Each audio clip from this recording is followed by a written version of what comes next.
Hello friends, ಎಲ್ಲರಿಗೂ ನಮಸ್ಕಾರ. ಇವತ್ತಿನ ನನ್ನ recipe quick and easy, healthy and tasty north ಕರ್ನಾಟಕದ ಬೆಳ್ಳುಳ್ಳಿ ಚಟ್ನಿ. ಈ ಬೆಳ್ಳುಳ್ಳಿ ಚಟ್ನಿ ಜೋಳದ ರೊಟ್ಟಿ, ಚಪಾತಿ, ಅನ್ನ ಮತ್ತು ದೋಸೆ ಜೊತೆ ತಿನ್ನಲು ತುಂಬ ಚೆನ್ನಾಗಿರುತ್ತದೆ.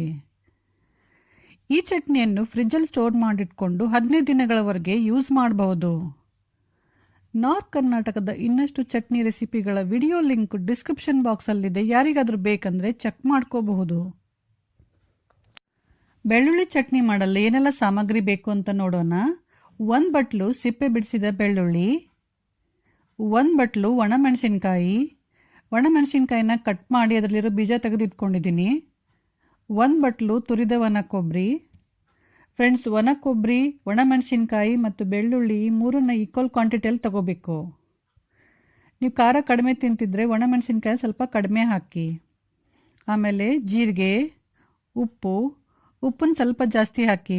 ಸ್ವಲ್ಪ ಉಪ್ಪು ಜಾಸ್ತಿ ಹಾಕೋದ್ರಿಂದ ಚಟ್ನಿ ಬೇಗ ಹಾಳಾಗೋದಿಲ್ಲ. ನಂತರ ಅಚ್ಕಾರದ ಪುಡಿ. ಇದು ಬ್ಯಾಡಗಿ ಮೆಣಸಿನ್ಕಾಯಿ ಅಚ್ಕಾರದ ಪುಡಿ, ಖಾರ ಇರಲ್ಲ. ಜಸ್ಟ್ ಚಟ್ನಿಗೆ ಒಂದು ಸ್ವಲ್ಪ ಕಲರ್ ಚೆನ್ನಾಗಿ ಬರಲಿ ಅಂತ ಹಾಕ್ತಾ ಇದ್ದೀನಿ.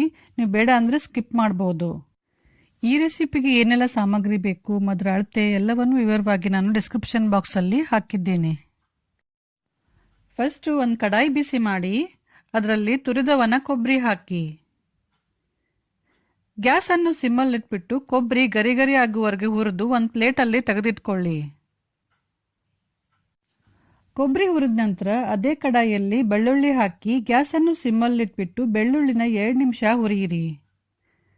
2 ನಿಮಿಷದ ನಂತರ ಬೆಳ್ಳುಳ್ಳಿನ ಒಂದು ಪ್ಲೇಟಲ್ಲಿ ತೆಗೆದಿಟ್ಕೊಳ್ಳಿ. ಜಾಸ್ತಿ ಹೊತ್ತು ಹುರಿಬಾರ್ದು, ಸ್ವಲ್ಪ ಹಸಿ ವಾಸನೆ ಹೋದರೆ ಸಾಕು. ಆಮೇಲೆ ಒಣಮೆಣಸಿನ್ಕಾಯಿ ಹಾಕಿ ಗ್ಯಾಸ್ ಸಿಮ್ಮಲ್ಲಿ ಇಟ್ಬಿಟ್ಟು ಒಣಮೆಣಸಿನ್ಕಾಯಿನ 1 ನಿಮಿಷ ಹುರಿದ್ರೆ ಸಾಕು. ಒಣಮೆಣಸಿನ್ಕಾಯಿ ಸ್ವಲ್ಪ ಗರಿ ಗರಿ ಆಗಬೇಕು, ಕಲರ್ ಚೇಂಜ್ ಆಗಬಾರ್ದು.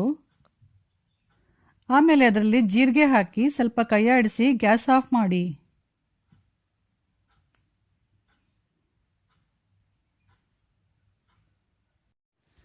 ಫ್ರೆಂಡ್ಸ್, ಈಗ ಬೆಳ್ಳುಳ್ಳಿ, ಒಣಮೆಣಸಿನ್ಕಾಯಿ, ಕೊಬ್ಬರಿ, ಜೀರಿಗೆ ಎಲ್ಲ ಹುರಿದು ರೆಡಿಯಾಗಿದೆ.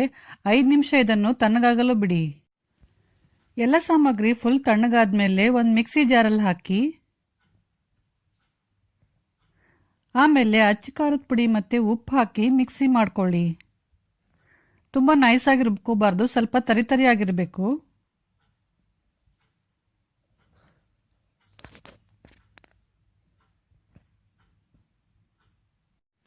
ನೋಡಿ ಫ್ರೆಂಡ್ಸ್, ರುಬ್ಬಿದ ಮೇಲೆ ಈ ಥರ ಆಗಬೇಕು. ತುಂಬ ಫೈನ್ ಪೇಸ್ಟ್ ಮಾಡಬಾರ್ದು, ಸ್ವಲ್ಪ ತರಿತರಿ ಇರಬೇಕು.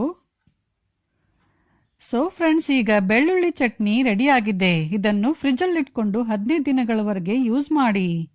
ಈ ರೆಸಿಪಿ ಇಷ್ಟ ಆದರೆ ಲೈಕ್, ಶೇರ್, ಕಮೆಂಟ್ ಮಾಡಿ. ಹಾಗೂ ನಮ್ಮ ಚಾನಲ್ ಪಾಕ ಶೃಂಗಾರವನ್ನು ಸಬ್ಸ್ಕ್ರೈಬ್ ಮಾಡೋದು ಮಾತ್ರ ಮರಿಬೇಡಿ. Thank you.